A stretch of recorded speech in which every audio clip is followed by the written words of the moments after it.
What's up, everyone? Welcome back to the channel. J. Cole versus Camron just turned serious. So instead of just dropping the verse like planned or showing up on the podcast as agreed, according to Camron, J. Cole is now lawyered up. Allegedly, J. Cole went and hired Drake's former legal team, and he's gearing up to go head-to-head with Camron. Now, my take, gang, I told y'all both sides are in the wrong, and I'm about to break down this article and give you my thoughts. J. Cole is wrong for not delivering the verse. Camron is wrong for taking him to court. I know one of my most debated videos last year was my opinion on this whole situation, because a lot of y'all argued that Camron is just handling business. He's coming with a business mindset, trying to get what he feels he's owed. And according to some of you, J. Cole is a snake. A snake because he didn't follow through, didn't deliver on his word, and basically got exposed as a fraud again. I want to break this down, because to me, this isn't some romantic drama. It's like a homeboy conflict. I can see both sides here. I see Camron right now playing on a higher level, operating in a space where money and leverage are involved. He gave J. Cole the verse for Ready 24 off the Might Delete Later album. He didn't ask for cash, he just wanted a verse in return. And allegedly, according to Camron, J. Cole agreed but then started flaking. He wasn't answering calls, ignoring texts, and basically couldn't be pinned down to deliver the verse, which honestly makes sense because J. Cole was probably deep in album mode. He didn't really want to talk to anyone, probably processing everything that went down with Kendrick Lamar. We now understand that J. Cole had a lot on his plate, trying to perfect the Fallout album over the last few years while figuring out how to address Kendrick Lamar in the music. He definitely wasn't about to hop on a record to talk about it, and there's no way he was doing a podcast either. But let me read this article so we can really break it down, because to me, this is starting to feel like unnecessary drama. J. Cole has to defend himself, or my guy, just go do the verse. That's all Camron wants.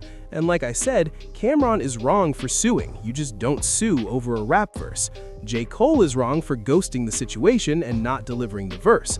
The whole point is you don't sue over verses, you wait for them. You know how many verses never see the light of day? You know how many albums drop and that one verse just doesn't make it? Nobody takes it to court. But I also get it. J. Cole started disappearing, ignoring communications, and creating uncertainty. So I understand both sides. J. Cole wasn't responding, he refused this, he avoided that. It's a tricky situation. Now, let's get into this article. J. Cole bosses up with Drake's lawyers to take on Camron.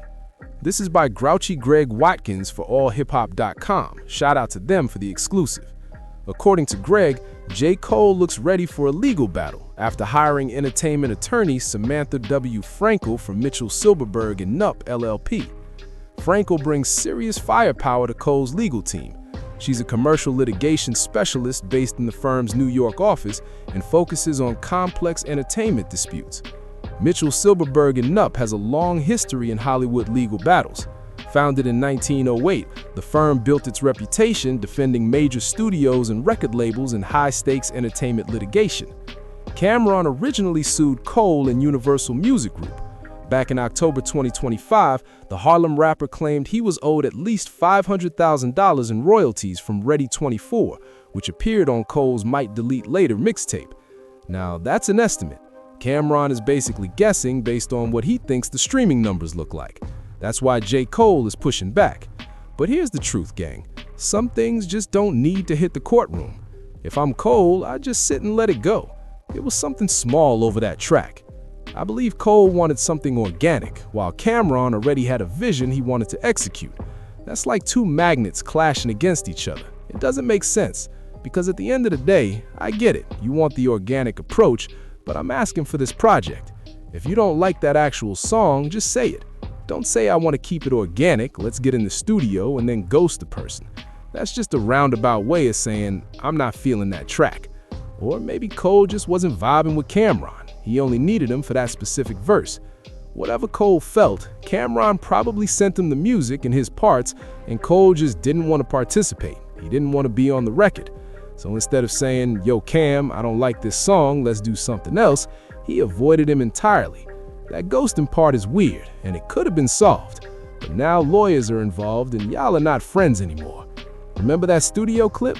Camron looked hyped, like, yo, I got Cole in the studio, new heat coming. I guess that's what Cole promised to do. But Camron is saying, nah, that's not gonna work. For J. Cole to go hire Samantha W. Frankel and fight this? Two wrongs don't make a right. You broke the honor system, now you bring lawyers. You're about to spend way more than the $500K he's asking for. All Camron wants is $500K and a co-writing credit. That's it. I promise you, lawyers are gonna cost more than that. Cole might try to make Camron pay, but that's not happening. Camron has a strong case. Legally, it's airtight, but in hip-hop, I just wouldn't have done it.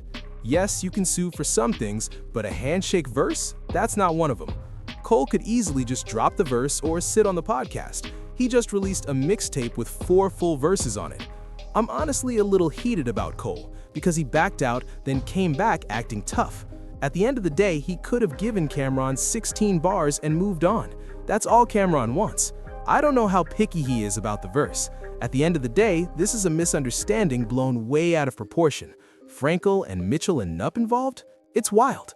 Going to court over a handshake verse? That's bubble bath rapper energy. Both need to sit down. Cole, just send the verse. This whole mess comes down to J. Cole versus Camron's honor system. Camron just wanted respect for his contribution. J. Cole ghosted him, and that's the problem. Not streets, not violence, honor system. If you take a verse, release it commercially, and ghost the person, your honor is questioned. J. Cole didn't like the track, didn't know how to say it, so he ghosted. Could have been handled. Instead, lawyers. Two wrongs. At the end of the day, both are rich. It was a handshake deal. Rich rappers don't sue over verses. Verse for verse, no money involved. Camron asked for $500K and a credit. J. Cole might spend more on lawyers than that. Misunderstanding was blown way out of proportion. Simple fix, J. Cole give the verse, problem solved. Thanks for watching. Make sure to like and subscribe to my channel.